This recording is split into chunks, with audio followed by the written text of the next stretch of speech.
चूंकि बात यहां तक आ गई है कि समाज के तोड़ने में तो हमारे ही लोगों का योगदान रहा, समाज के ही लोगों का, और उन्होंने इस्तेमाल किया लालच और डर का समाज तोड़ने के लिए।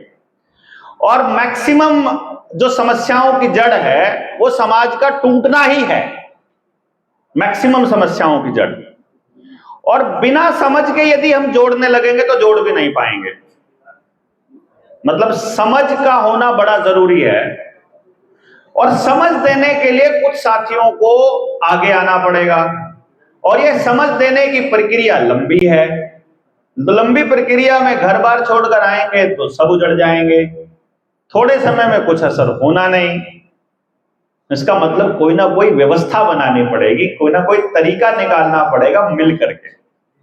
पहले उन लोगों को निकालना पड़ेगा जिनको समझ में आ गया है, और उसके बाद रास्ता निकलेगा जिन लोगों को भी हम समझाना चाहते हैं गांव दर गांव। जैसे एक एग्जाम्पल के लिए मैं आपको बताता हूं, एक बात अपने पास आई।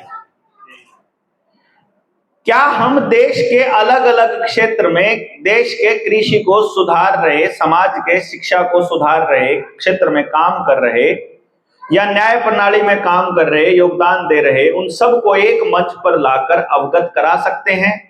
इससे हमारा परिवार बड़ा होगा और आगे का रास्ता खुलेगा। जैसे एक लाइन आई तो मैंने ये लाइन बोली। यदि हम ऐसा कर पाए तो यकीनन इसका समाधान हो सकता है कि नहीं? लेकिन क्या ऐसा संभव है? मैं आपको एक बात पक्के से बता देता हूं और इसको याद रखिएगा। जनता सरकार मोर्चा बनने से पहले जितने भी संगठन बने हुए हैं या जो भी अपने अपने क्षेत्र में काम कर रहे हैं, वो व्यक्ति अपने जीवन के 10, 15 या 5 साल का अपना किया हुआ काम और अपनी क्रेडिबिलिटी जनता सरकार मोर्चा की झोली में नहीं डाल सकते, उनको डालना भी नहीं चाहिए। और उन्होंने इतना काम कर लिया है कि उनकी प्लेट अभी पूरी तरह से फुल है, उनके पास अपनी प्लेट में नया मुद्दा रखने की जगह नहीं है। चूंकि आपने ये भावनावश कह दिया तो मैं आपको एक सच्चाई के बारे में बता देता हूं। मैं अपनी टीम के साथ में जब शुरुआत में लगभग कुछ जगह पर अकेला और कुछ जगह अपने साथियों के साथ, सभी पॉलिटिकल पार्टियों के पास, सभी एनजीओज के पास जिनको मैं जानता था, किसान संगठनों के पास, किसान नेताओं के पास, और अपने आप में क्रांतिकारी संगठन जो कहते हैं, नए सुधार समाज सेवक जितने लोग हैं, उन सब के पास ऑलरेडी जा चुका हूं, सबसे बात कर चुका हूं। जो असल बात है वो ये है, जो गौर करने की है, कि उन्होंने अपने जीवन का रास्ता तय किया हुआ है, उनको मालूम है कि उनको क्या करना है। एक कहता है कि हमें पता है केवल राजनीति से सुधार संभव है, कीचड़ को साफ करने के लिए कीचड़ में उतरना पड़ेगा, ऐसी भाषा का इस्तेमाल कर रहा है। दूसरा कह रहा है कि बस लोग पैसे को देखते हैं, फालतू चक्करों में नहीं, इसलिए मेरे पास तो पैसा है, तो पैसे से जितनी सेवा हो पाती है उतनी कर पाऊंगा, उससे राजनीति में कहीं एंट्री हो गई तो ठीक है, नहीं हो तो कोई बात नहीं।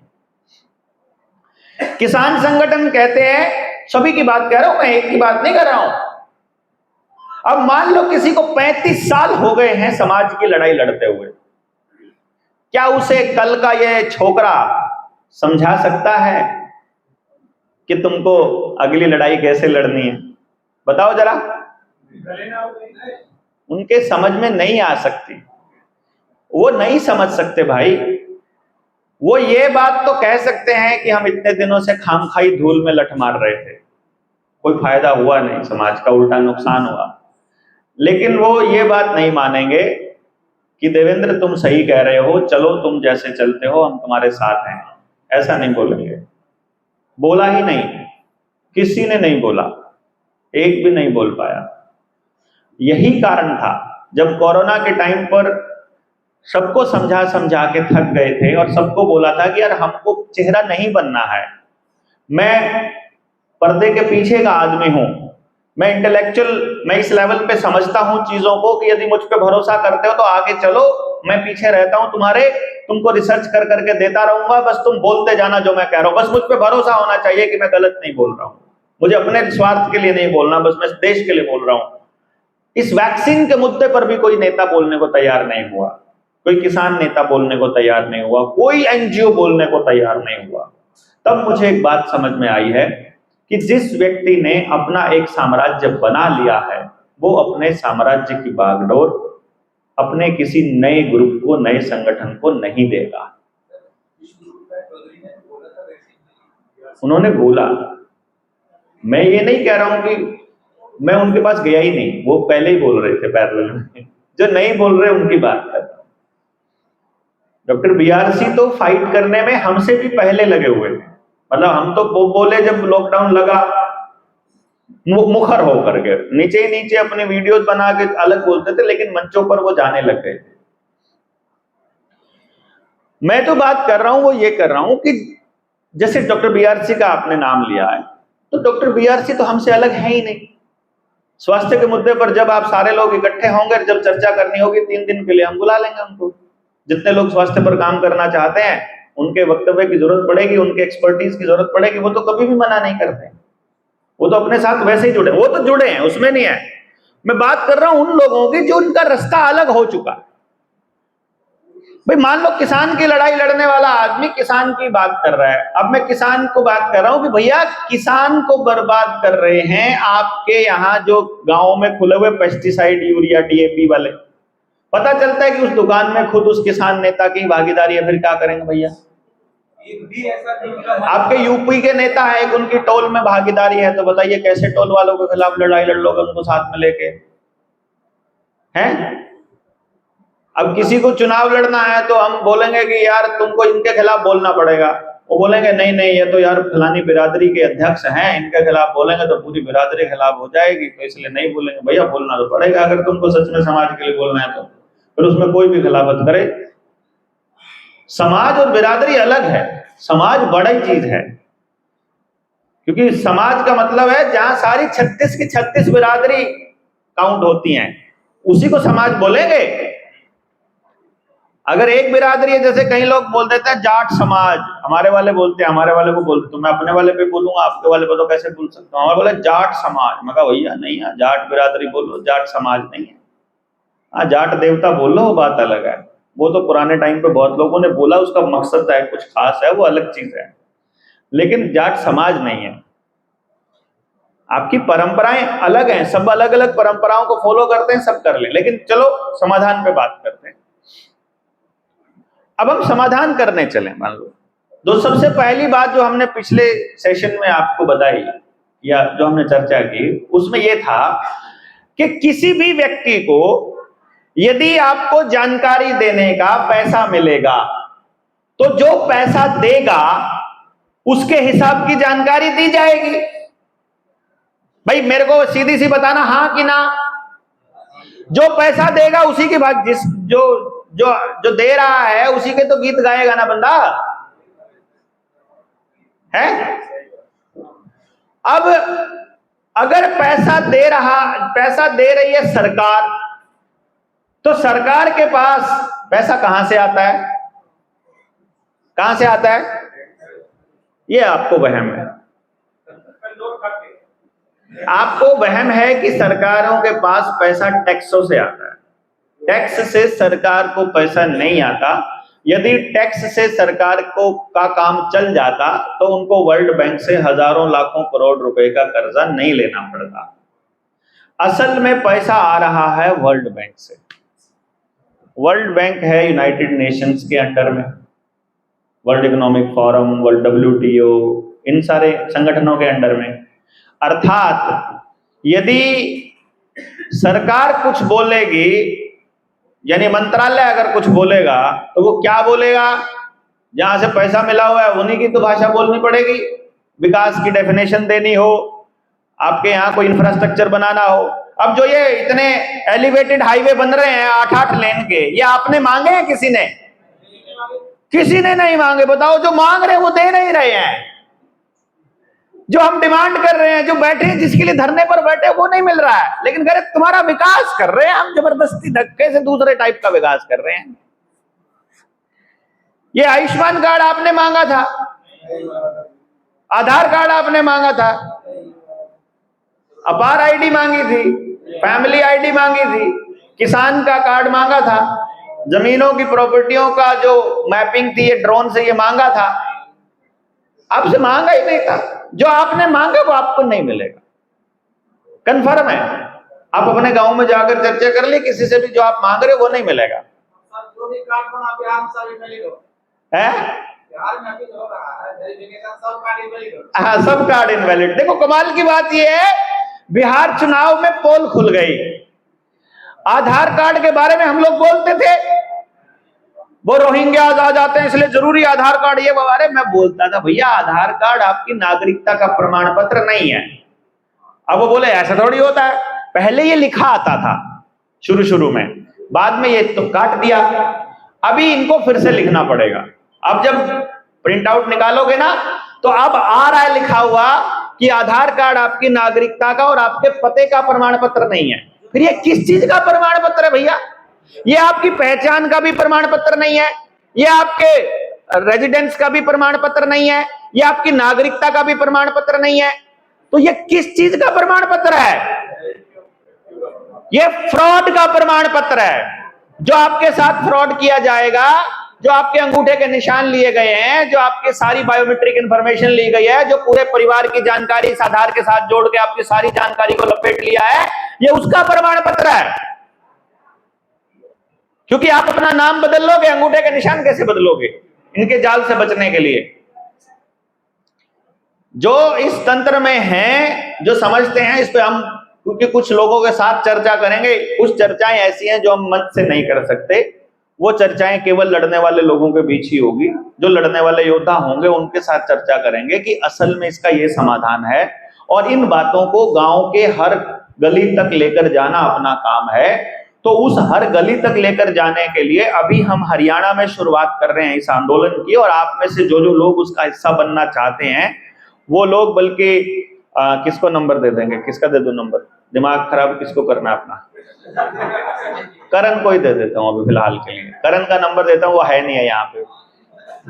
9919911784 ये करण का नंबर है उस अभियान के लिए हिस्सा बनने के लिए। लेवल 1 की ट्रेनिंग मिनिमम चाहिए उसके लिए, मिनिमम नंबर बोल देता हूं। लेवल 2 की ट्रेनिंग होगी तो उनको प्राथमिकता में रखा जाएगा। 9919111784 99919111784 ये करण सिंह है, इनका नंबर है। ये जो मेरा नंबर है ना 9518170000, इस नंबर पर मिस्ड कॉल करते हो या इस नंबर पर यूपीआई करते हो तो उनका नाम आ जाता है। तो चलो कोई बात नहीं, ये नंबर है, बाद में भी दे दूंगा यार, कोई चक्कर नहीं, ग्रुप में डाल देंगे, टेंशन ना लो। देखो अभी हम सबसे पहले क्या करने वाले हैं, हम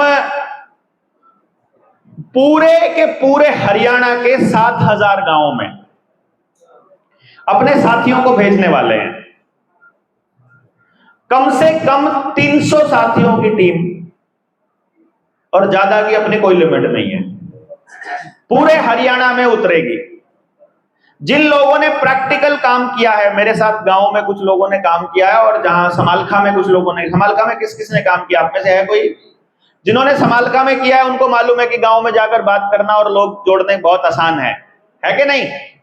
पता लग गया होगा अब तो ये खतरा नहीं है कि लोग कैसे जुड़ेंगे, लोग कैसे समझेंगे।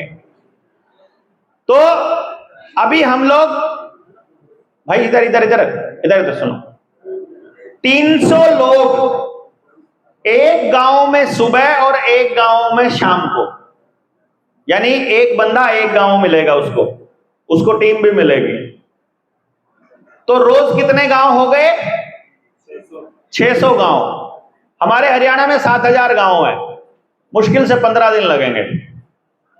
15 दिन में पूरे हरियाणा के हर गांव में हम अपने मिशन और अपने विजन को लेकर जाएंगे और हमारा टारगेट है एक गांव से कम 2 ऐसे व्यक्तियों को जोड़ना जो हमारी बातों से सहमत होते हों। मुश्किल है कि आसान है?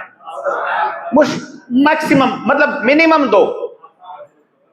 अगर एक गांव में एक मीटिंग से 2 मीटिंग से 10 मीटिंग से 2 व्यक्ति भी नहीं जुड़ते हैं तो वहीं रहो, अगले दिन फिर वहीं लगे रहो। 2 आदमी जोड़कर निकलना है उस गांव से। तो 2 आदमी जुड़ गए तो 7000 गांव से कितना आदमी जुड़ गया? 14,000 गांव वैसे ही किसी भी बात की हवा बनाने के लिए बहुत हैं, है कि नहीं?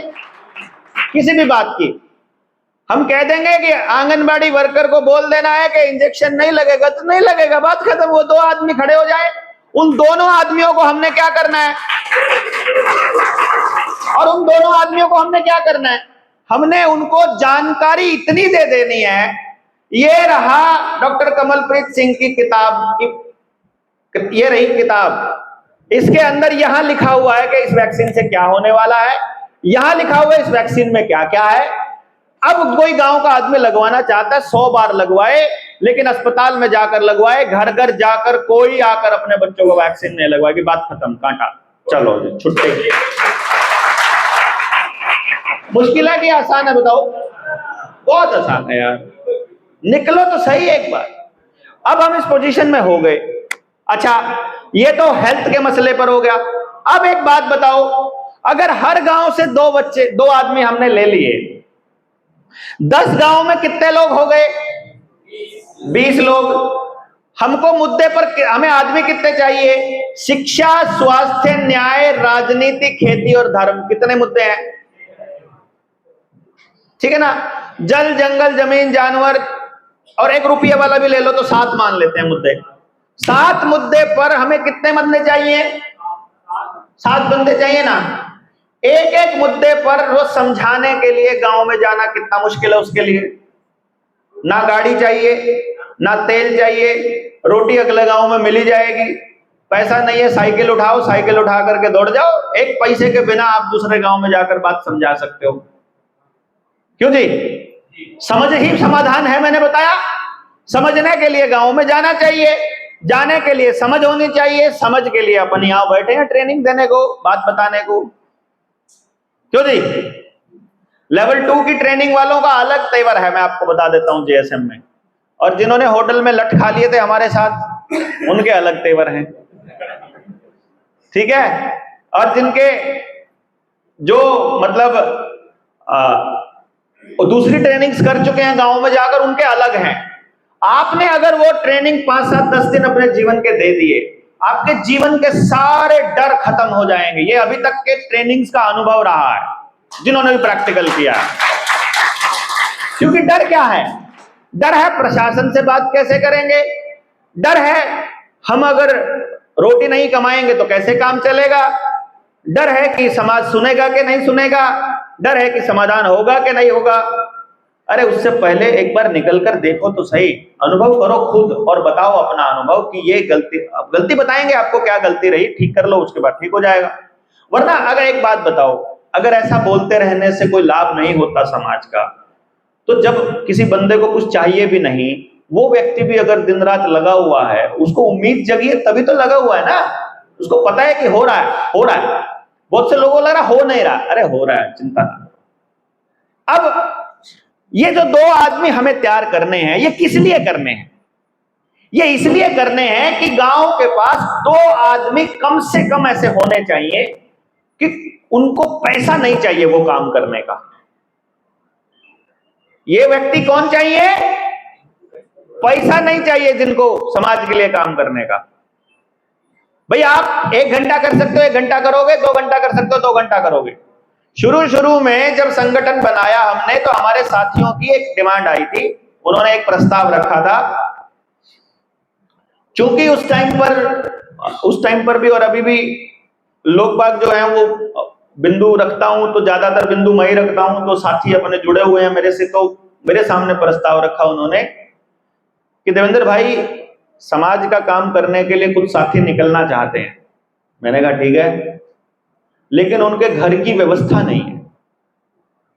घर में अगर वो अभी काम छोड़कर आते हैं या घर छोड़कर आते हैं तो वो दिहाड़ी पर हैं, और वो मैंने कहा तो कि उनका अगर घर की व्यवस्था हो जाए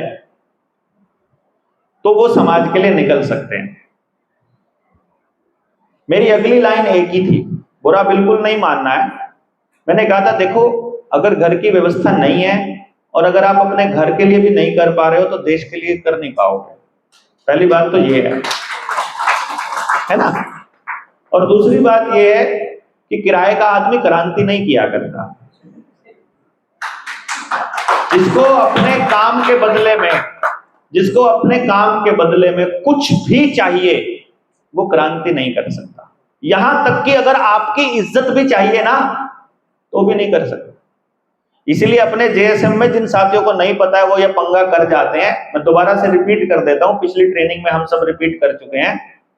अपनी ट्रेनिंग में कोई साथी अगर यहां स्टेज पर खड़ा है उसको सर कहना अलाउड नहीं है।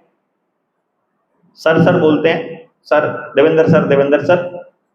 हमारे यहाँ रिश्ते बनते हैं, ये परिवार बन रहा है। भाई बोलो, उम्र के हिसाब से चाचा बोल दो, ताऊ बोल दो, ताया बोल दो, फूफी बोल दो, फूफा बोल दो, बुआ बोल दो, बहन बोल दो, भाई बोल दो, कुछ ही बोल दो।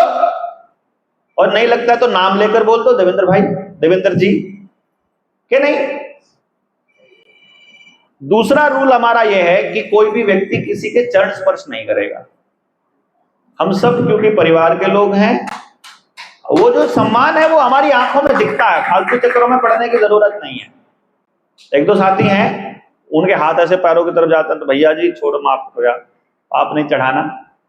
करना ही नहीं है ये काम, बिल्कुल नहीं करना है। चक्कर क्या है? पंगा है, बहुत बड़ा पंगा है। जैसे ही एक आदमी पैरों की तरफ हाथ लेके आता है ना, अब हम इतने काबिल हुए नहीं अभी, तो जो आदमी काबिल नहीं होता है ना, उसकी प्रॉब्लम क्या है कि उसके अंदर अहंकार आ जाता है। पैरों को हाथ लगते ही या हा लोग पैरों को हाथ लगाने लग गए हैं, चौड़ा हो जाता है वो नहीं होना है।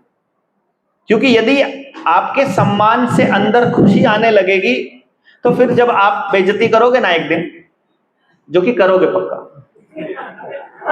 कारण क्या है कि मैं आपके हिसाब से नहीं चलने वाला। आप चाहोगे कि हमने आपको इतना समय दिया, आप हमारी सुनते ही नहीं हो। भैया मैं आपकी सुनने नहीं आया था, जो प्रॉब्लम है वो मिलकर सॉल्व करेंगे, ये अलग इच्छा है, लेकिन आपके हिसाब से काम नहीं करूंगा। क्योंकि मेरे अनुभव में और आपके अनुभव में बड़ा अंतर है इस मामले में स्पेशली, क्योंकि मैं बहुत से संगठन बना के आया हूं, बहुत सी राजनीतिक पार्टियों को राजनीति सिखा के आया हूं, मां बाप को करना क्या है ये बता कर आया हूं। इस देश के बहुत बड़े, मतलब मैं सबसे बड़े कह दूंगा तो उस लाइन में थोड़ा सा ज्यादा हो जाएगा, बहुत बड़े बड़े व्यापारी जब आकर ये कहते हैं कि डॉक्टर साहब हमें क्या करना चाहिए, जिंदगी में खुशी नहीं है, तब पता लगता है अरे अपने को तो पता है कि क्या करना चाहिए बताने को, तो फिर देश को क्यों ना बताएं, सिर्फ उनको क्यों बताएं जिनको पैसा लेके काम कर रहे हैं। भाई कोई आदमी सिर्फ अपॉइंटमेंट का 1.5 लाख रुपया लेता हो और जिसकी अपॉइंटमेंट 2 साल की वेटिंग पर हो, अब कोई पैसा 1.5 लाख ऐसे ही तो नहीं देगा। और जिसने ये भी कंडीशन रखी है कि मिलने के बाद अगर ये लगे कि पैसा वेस्ट गया तो लिख देना कागज पे फीडबैक फॉर्म में, पैसे वापस ले जाना।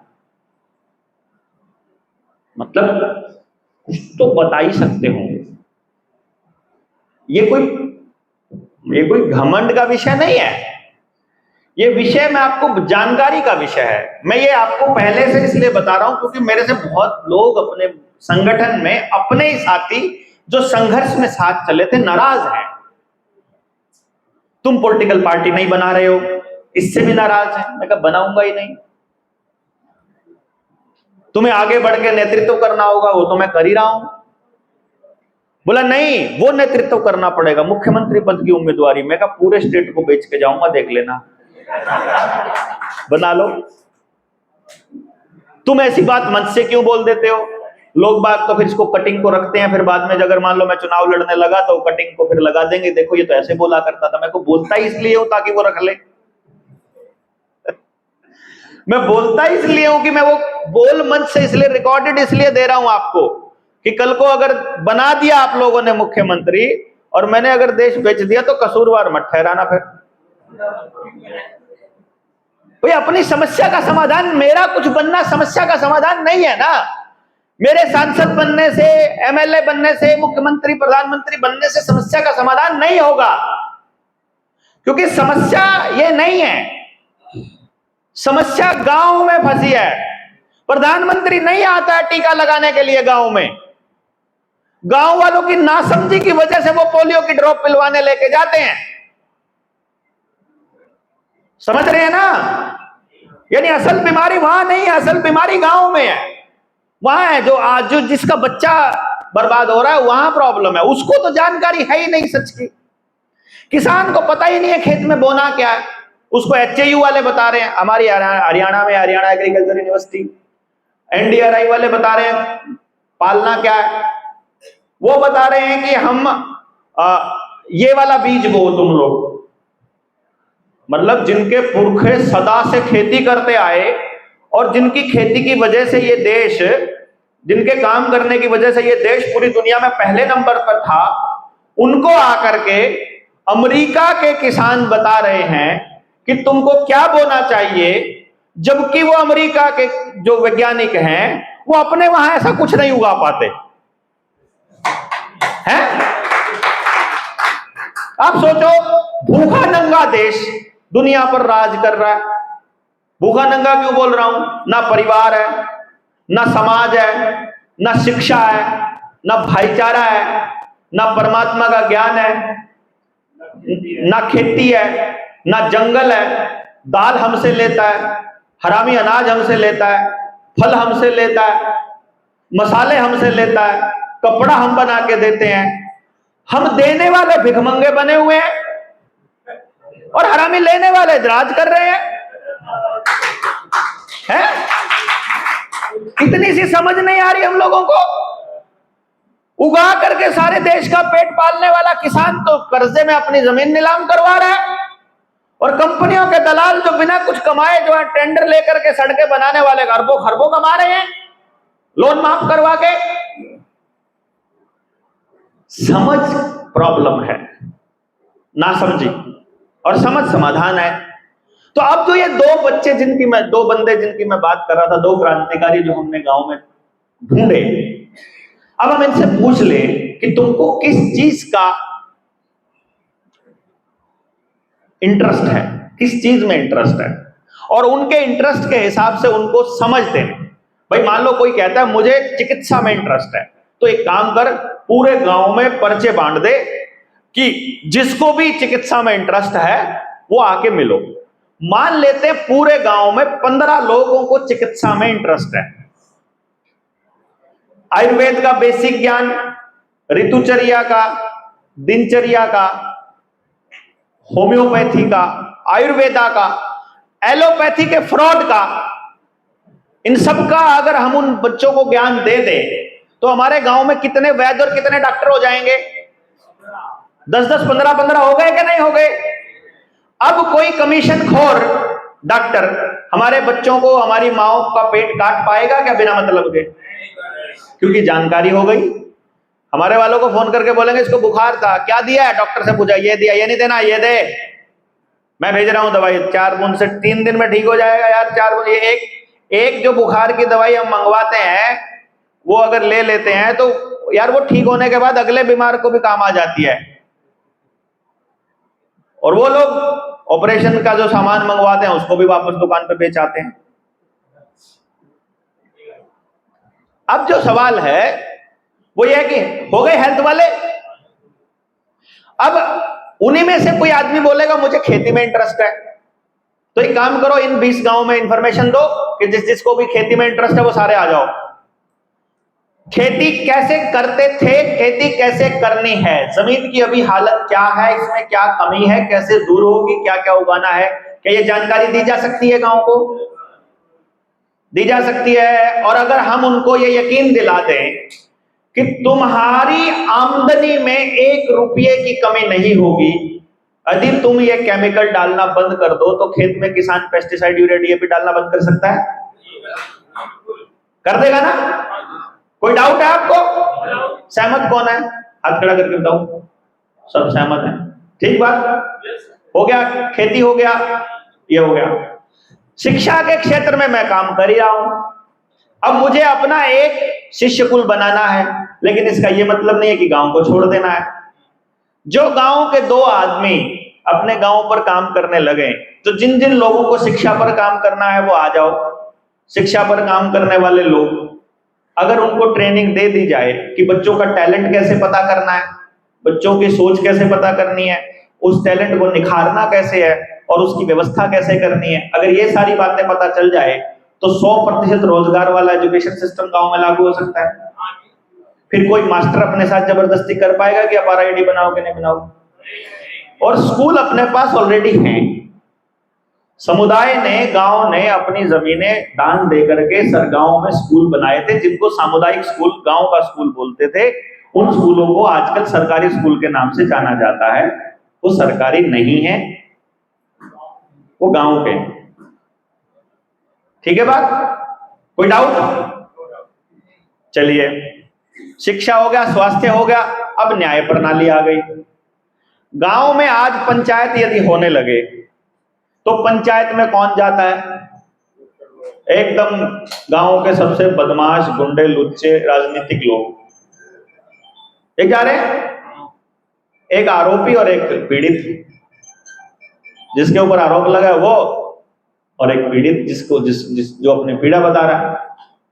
और जो बैठे हैं वो सब पहले से ही पक्ष तय करके बैठे हैं, क्योंकि किसी को मालूम ही नहीं है कि न्याय कैसे करना है।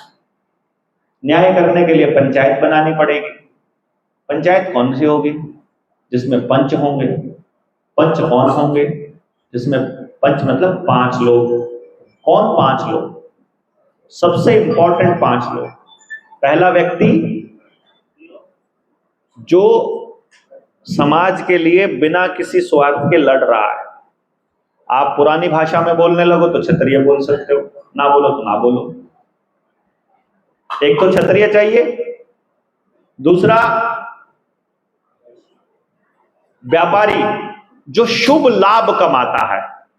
शुभ लाभ ढूंढ लेना, आपके गांव में एक भी नहीं मिलेगा। तो बनाना, ऐसा व्यक्ति खुद तैयार होगा कि मैं हूं वो शुभ लाभ कमाने वाला व्यक्ति। कौन होगा वो? उसका जमीर जिंदा मिलेगा तो वो व्यक्ति मिलेगा जो कोई भी वस्तु बनाते समय प्रकृति के नियम की अवहेलना नहीं कर रहा है, जो प्रकृति को नुकसान नहीं पहुंचा रहा है, प्रकृति के नियमों का पालन करते हुए चीजों को बना रहा है। पहला नंबर पे, उसकी चीजों को बनाने में किसी का भी नुकसान नहीं हुआ है, और उसको बेचने पर जिसको वो दे रहा है, उसको इस्तेमाल करने वाले व्यक्ति का भी नुकसान नहीं हो रहा है, उसका भी लाभ हो रहा है। यानी कि बनाने वाला, उसको इस्तेमाल करने वाला, खरीदने वाला, बेचने वाला, सबको उसका लाभ हो रहा है, शुभ लाभ। तभी तो बोलेंगे ना।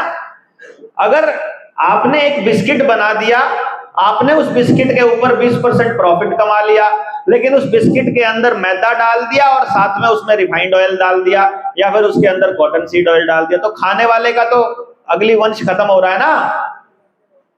समझ गए ना? आपने जो आइटम बनाई है वो अगले बंदे को भी फायदा दे रही है, पर्यावरण को भी फायदा दे रही है, समाज को भी फायदा दे रही है, यूज करने वाले को भी दे रही है, बनाने वाले को भी दे रही है। यानी जहां से बना, जिसने खरीदा, फिर जिसने बेचा, जिसने यूज किया, उन सबको उसका लाभ होता हो, ऐसा व्यापारी हमको चाहिए उस पंचायत के अंदर। पॉसिबल है? मुश्किल है, असंभव तो नहीं है। आज जनता सरकार मोर्चा ये कहने लग जाए कि आज से 10 साल बाद हम अपने समाज में आमूल चूल परिवर्तन का सपना देख रहे हैं, 15 साल बाद, क्योंकि अगर अभी शिष्यकुल की स्थापना के लिए हम अगले साल अगर यात्रा शुरू करेंगे, तो मैं ये समझता हूं कि अगर 10 साल का बच्चा हमने शिष्यकुल में लिया है, 8 साल का और 10 साल का, तो वो कम से कम 25 साल का होगा, तब समाज में निकलने लायक होगा। ब्रह्मचर्य का पालन करते हुए जब वो निकलेगा अपना सीखने का प्रोसेस को, तो 20 से 25 साल का होगा तब निकलेगा, यानी कम से कम 10 साल बाद वो समाज में निकलेंगे वो 14,000 बच्चे। तो मैं उस परिवर्तन के लिए तब तक आवाज लगाते रहेंगे हमारे साथी जो ये गांव में उतरेंगे, समझाएंगे। तो वो जो परिवर्तन की शुरुआत, क्योंकि ये सत्यानाश एक दिन में नहीं हुआ है, ये सत्यानाश होने में कम से कम 50 साल तो लगे हैं, ये सब बर्बाद होने में वक्त लगा है और इनको योजनाबद्ध तरीके से बर्बाद किया गया है। तो ये सुधार भी अचानक से नहीं होगा, ये सुधार भी समय लेगा, वो समय समाज को देना पड़ेगा। आज बात करी, अगले दिन बात करी, फिर अगले दिन बात करी। अभी तो ये सोशल मीडिया चल रहा है, थोड़े दिनों के बाद सोशल मीडिया पर बैन हो जाएगा, बैन हो जाएगा। लेकिन हम लोगों पर बैन कैसे करेंगे? अब तक तो हम अपनी सेना खड़ी कर चुके होंगे भैया, तब हमें मोबाइलों की जरूरत नहीं पड़ेगी। ये जो सेना जब एक गांव से गुजरेगी, गुजरते गुजरते सोच बदलती चलेगी, ये जहां से अपन लोग निकल जाएंगे अपने रंग में रंगते चले जाएंगे, समझ गए ना? क्योंकि यह काम, और एक और बता दूं, यह काम प्रकृति का काम है। हमने बोला प्रकृति का नुकसान किए बिना, यानी अगर यह काम प्रकृति का है और भगवान का है तो इस काम को खुद भगवान, परमात्मा, वाहेगुरु ये सब पूरा करेंगे, हमको पूरा करने की जरूरत नहीं है। हमको केवल निकलना भर है, हमको केवल चलना भर है, हमको पूरा नहीं करना है। हमको अपना योगदान, देखो इस सृष्टि को हमने नहीं बनाया और ये सृष्टि हमारे भरोसे भी नहीं है। ये धरती और ये लोग, ये आप, ये समाज, ये हमारे भरोसे नहीं है। ये समाज को जिसने बनाया, इस धरती को जिसने बनाया, जिसने भी बनाया उसी के भरोसे है ना, वही देखेगा यार जिसने बनाया। अपन का है, अपनी तो जो ड्यूटी लगी है, जो समझ आया वो करना है बस। खाली मुश्किल से 15-20 साल के बाद बच्चे को समझ में आने लगती है, 50 के बाद उसका शरीर काम करना बंद कर देता है, 30 साल की उसकी उम्र है, उसमें से उसको अपने बच्चों के लिए भी खाना पीने को देना है। तो क्रांति के लिए उसके पास 5-10 साल ही रहते होते हैं, ठीक है ना? 5-10 साल, ये धरती बनी करोड़ों साल पहले की, उसमें अपने वाला टाइम कैलकुलेट करे तो ऐसे चुटकी बजता है, इन चुटकी बजने जितना ही समय लगा अपनी जिंदगी का। तो हमारा जो बलिदान है, हमारा जो योगदान है इस पूरे के पूरे बदलाव में, वो चुटकी मात्र है, 1 सेकंड भल का, मतलब अनुपात में। तो ज्यादा चौड़ा होने की जरूरत नहीं है कि हमने देश बदलना है, हम ये कर डालेंगे, हम ये कुछ नहीं कर डालोगे भैया। जो है अपने हिस्से का काम करो, बात खत्म। जो आपको समझ में आ रहा है, जिसमें मजा आ रहा है, मुझे बोलने में, आपसे बात करने में मजा आ रहा है, मुझे घूमने में मजा आ रहा है, मैं घूम रहा हूं, बात कर रहा हूं, बात खत्म। इसमें फालतू एहसान जताने की जरूरत क्या है समाज के ऊपर? समाज को गालियां देने की जरूरत क्या है कि समाज सुनता नहीं है, समाज निकलता नहीं है? सिरदर्दी लेके नहीं करना है। जिस काम में इंटरेस्ट है बस उसी काम को शुभ लाभ बनाने की कोशिश करनी है। समझ रहे हैं बात? जो काम कर रहे हो कि उससे किसी का नुकसान ना हो, बस उधर को चलना है, फालतू चक्करों में नहीं पड़ना। तो एक ऐसा व्यक्ति जो पैसे के लिए किसी प्रकृति का नुकसान ना करता हो, ऐसा व्यापारी।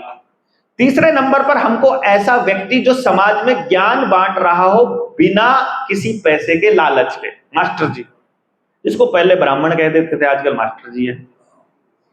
मास्टर जी को सब चीजों का ज्ञान होता है ना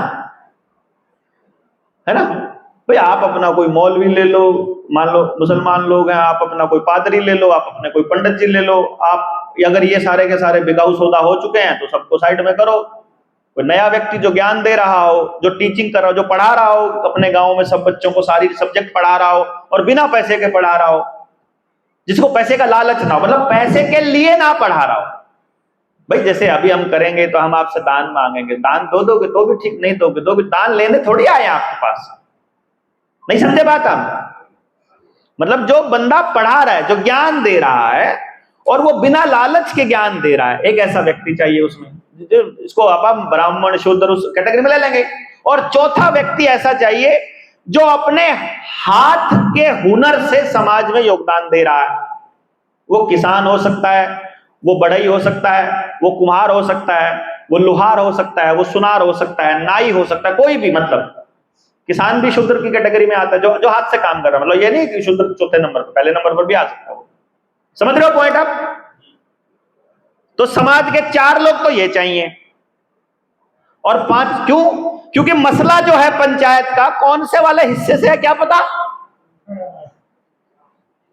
भाई मसला न्याय का है, मसला पैसे का है, लेन देन का है, किसी के साथ अत्याचार करने का है, लड़ाई झगड़े का है, ज्ञान का है, तो वो बताएंगे ना चारों मिलके, भाई मेरा विचार ये कहता है, फिर पंडित जी अपनी बताएंगे, फिर वो सारे बताएंगे। फिर पांचवा आदमी कौन चाहिए? पांचवा आदमी हर पंचायत में चाहिए आदिवासी, क्योंकि आदिवासी ही परमात्मा का नियम मान के चलता है, उसको सीधा कनेक्शन है पशुओं के साथ, पेड़ों के साथ, जमीन के साथ, जंगल के साथ, क्योंकि उसकी सारी व्यवस्था जंगल से चलती है कि नहीं? यानी परमात्मा से चलती है। यही क्लेम करता है ना आदिवासी कि मेरी व्यवस्था परमात्मा के कानून से चलती है, परमात्मा के संविधान से चलती है। पॉइंट समझे कि नहीं समझे? जिस पंचायत में ये 5 लोग हों, किसी के साथ अन्याय हो जाएगा? बताओ जरा, नहीं होगा ना। वकील के पैसे खत्म, पुलिस की जरूरत खत्म, जज की जरूरत खत्म। अब घुस के दिखाओ पुलिस वाले गांव में, अब चालान काट के दिखाओ हमारी गाड़ी का, अब हमारे कागज चेक करके दिखाओ, अब हमारा पोल्यूशन चेक करके दिखाओ, अब हमारी 10 साल की गाड़ी को जब्त करके दिखाओ।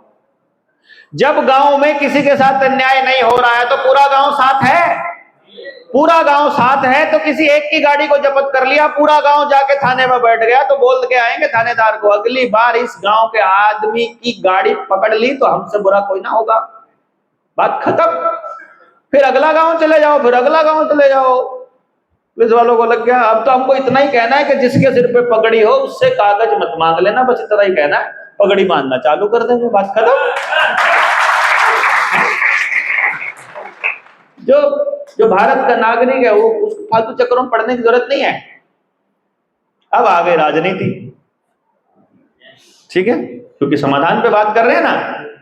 अब राजनीतिक पार्टियां इनकी बनाई हुई है, अंग्रेजों ने बनाई है ये, कहीं आपको लगता हो कोई बाबा साहब का समर्थक बैठा हो, हाथ जोड़कर माफी के साथ बताना चाहूंगा, संविधान बाबा साहब ने नहीं बनाया भैया। बाबा साहब के दस्तखत इसलिए लिए गए ताकि समाज को तोड़ने के लिए बाबा साहब का इस्तेमाल किया जा सके, ताकि बाबा साहब को समर्थन करने वाले लोग हमारा सिर फोड़ दें, हम जैसे लोगों का जो सच बोलने लगे। सच्चाई यह है कि जो 1956 में हमारा संविधान, 1950 में जो हमारा संविधान लागू हुआ, वो संविधान असल में गवर्नमेंट ऑफ इंडिया एक्ट 1935 है। वो 1935 में ब्रिटिश हुकूमत की पार्लियामेंट से पास होकर आया हुआ कानून है कि अंग्रेजों के हिसाब से कैसे चलाना है। उन्होंने संविधान इसलिए बनाकर दिया ताकि लोगों को भ्रम रहे कि तुम्हारे हिसाब से तुम्हारी चुनी हुई सरकार है। एक भी कैंडिडेट बताओ गांव का आदमी चूज करता है क्या? समाज चूज करता है कि पार्टी चूज करती है? पार्टी कैसे काम करेगी ये तो नेता तय करता है। नेता कैसे काम करेगा ये उद्योगपति तय करता है। उद्योगपति कैसे काम करता है तो शेयर मार्केट तय करती है। शेयर मार्केट कैसे काम करती है तो रोथस्चाइल्ड तय करता है। रोथस्चाइल्ड क्या करता है? वही तो बैंक चला रहा है, यानी पैसा जिसके पास है वही चला रहा है, तो इसका मतलब है कि पैसे वाला ही काम कर रहा है, ठीक है ना। तो पैसे वाला गरीब आदमी के लिए, किसान के लिए कानून क्यों बनाएगा भैया? पहले रेल बनाई थी इस देश का सामान ढोने के लिए, रेलवे बना था, विकास के लिए नहीं बना था भैया। मैं पहले भी बता चुका हूं, यदि तुमको यहाँ चंडीगढ़ से यार सुल्तानपुर आए हैं, 10 घंटे पागलों की तरह पड़े रहो, पसरे रहो, कभी इधर कभी कमर में, कभी पसीने आ गए कमर में, कभी नीचे कभी ऊपर, सब जगह पागलों की तरह होकर के पहुंचे हैं, फिर आकर के आपको यहाँ ज्ञान दिया और फिर यहां से निकले। यहां ज्ञान देने वाले मर गए क्या? वहां से आना पड़ा। मर गए होंगे तभी आना पड़ा, ट्रैवल करना पड़ा मजबूरी में। देश को यह ज्ञान देने वाला कि आदमी ट्रैवल करने के लिए नहीं बढ़ा है, वो सारा दिन गाड़ी में, जहाज में, रेल में धक्के खाता फिर रहा है। बताओ, ट्रैवल करने के लिए बने होते तो मैंने कल ही बताया था भाई, राम जी पंख लगा के भेज देते, उन्हें बाकी पक्षियों को भी तो लगाए, अपने को भी लगा देते अपने साइज के हिसाब से। अपने से बड़े बड़े पक्षियों को लगाया उन्होंने पंख। मतलब ये तय किया उन लोगों ने, और इसलिए ये रेलवे जो बनाया था ये सामान ढोने के लिए था, आदमी ढोने के लिए नहीं था। अब यहां से बिहार से ट्रेन भर भर के जाती है दिल्ली आदमी ढोने के लिए, उधर से आती है भर भर के, होता है ना, आदमी ढो रही है, बताओ सामान ढोने के लिए बना, आदमी को सामान और बना ही दिया। अगर इन्होंने मानव संसाधन मंत्रालय, मानव सम्मान मंत्रालय बना तो दिया।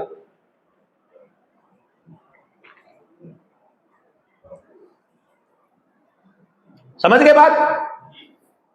अब वहां चलने लग गई रेल, इन्होंने अपने नए ट्रैक बना लिए सामान ढोने के लिए। नए रेलवे की ट्रैक बनी ना, बुलेट ट्रेन का नाम लेके वंदे भारत चिपका दी, और उस ट्रैक के नजदीक जिसका घर है चेक कर लेना, एक वंदे भारत चलती है और 15 मालगाड़ियां चलती है पूरे दिन में, और वो सारी अडानी की होती हैं। आपको वहम है कि आपके विकास के लिए ये सड़कें बन रही हैं, आपने मांगी नहीं थी तो ये सड़कें बड़े बड़े ट्रकों के लिए बनी है, इस देश को लूटने के लिए बनी है। सारी सड़कों का जाल बंदरगाह पे जाके खत्म होता है, जहां से समुद्री जहाज में सामान वहीं जाना है। ये देश लुट के जाना है, सारा सोना, कोयला, कपड़ा, मसाले, अनाज, फल, बढ़िया बढ़िया जो कुछ होगा वो वहां निकल जाएगा, आपका यहाँ कचरा रह जाएगा। वहां से आएगा कौन जलाने के लिए, टायर, पेस्टिसाइड वाला सामान, कचरा खिलाने के लिए अपने पास आ जाएगा। प्लास्टिक, सारा चाइना का माल आता है ना, सब प्लास्टिक और इलेक्ट्रॉनिक आता है, वो कितना नुकसान करता है आपको अंदाजा नहीं है। नंबर 1 सब उधर जाता है और नंबर कबाड़ इधर आता है, बाकी सारे नंबर कबाड़ है। ठीक है बात?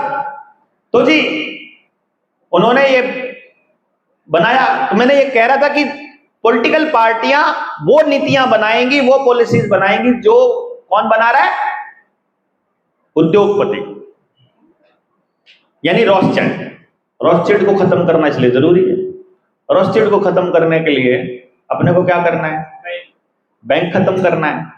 कुछ लोग कहते हैं बैंक खत्म हो गए तो कैसे काम चलेगा?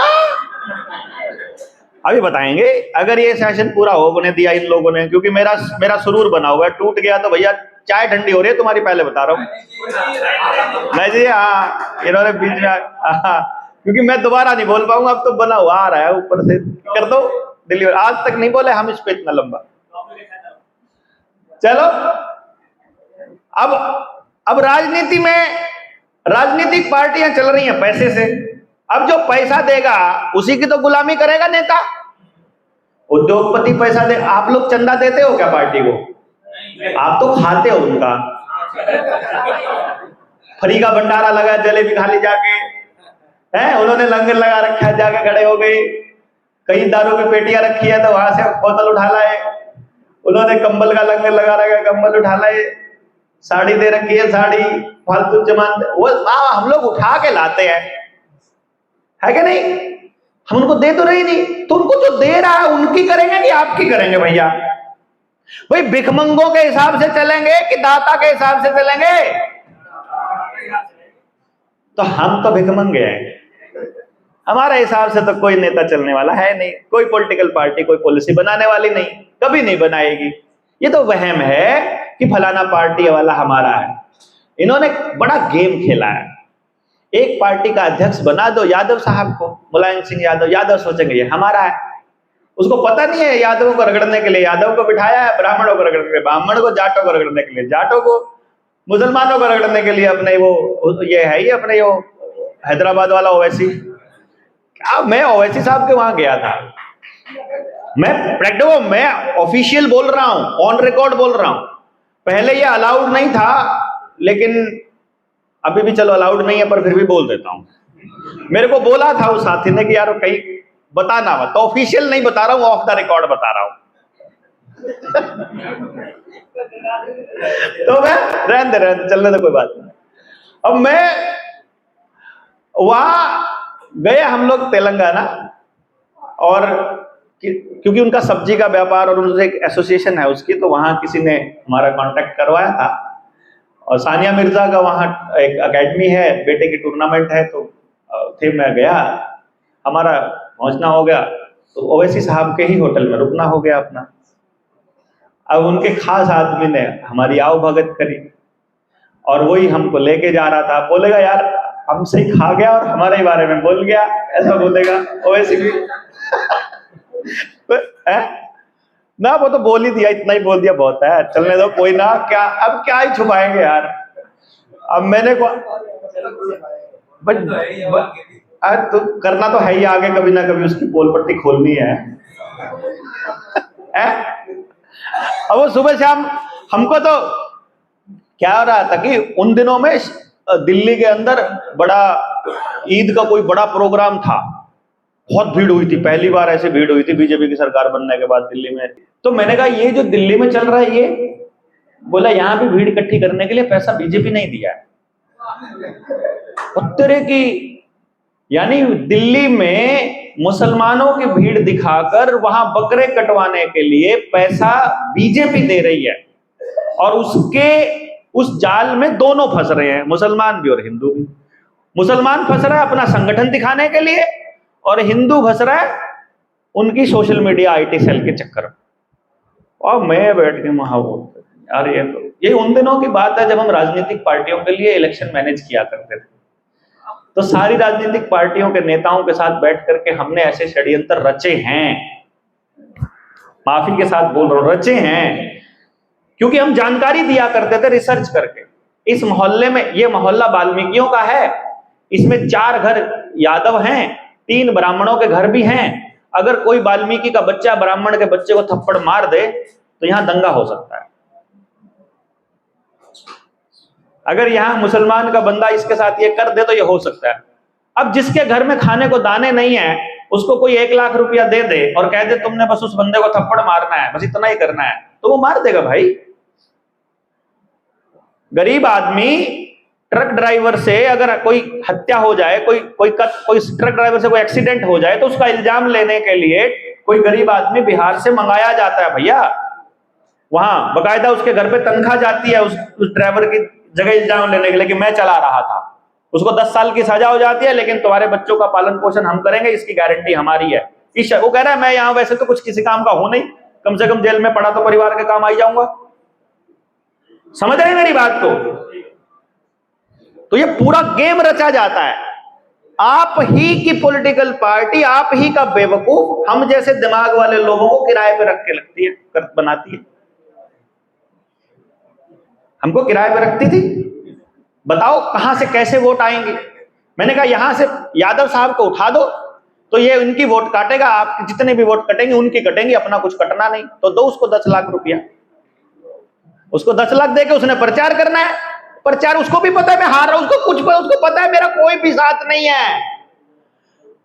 फिर दूसरी पार्टी ने पैसे दे करके किसी को खड़ा किया हुआ, तो हम बताएंगे ये वाला बंदा अगर बैठ जाए तो इसकी पार्टी इतनी, इसकी जितनी वोट होंगे वो तुम्हारे पास आ जाएंगे, तो इसको पैसे देने के लिए बिठा दो। एक बंदा खड़ा होने के लिए एक पार्टी से पैसा लेता है, बैठने के लिए दूसरी से ले लेता है। और आप लोग बेवकूफों की तरह कभी उसके पीछे लगे रहते हो, कभी उसके पीछे लगे रहते हो, अपने मुद्दे तय ही नहीं करते। है?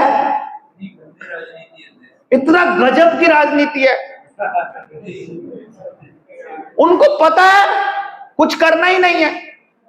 मैं पंजाब के एक इलेक्शन की बात बताता हूं, आप नाम अभी भी नहीं लूंगा, नाम इसलिए नहीं लूंगा क्योंकि, और डिस्क्लोज करना अब कोई दिक्कत नहीं है, क्योंकि अब तो हम खुली फाइट में आ गए हैं सरकारों के खिलाफ। तो अब हम अपनी गलतियों को भैया जितनी जल्दी मान लो उतना बढ़िया, कर्जे से मुक्त हो जाओगे। इस देश के साथ बड़े अन्याय किया है हमने भी, देश के लोगों के साथ धोखा किया है, ये धोखा है भाई, जनता के साथ किया हुआ धोखा है।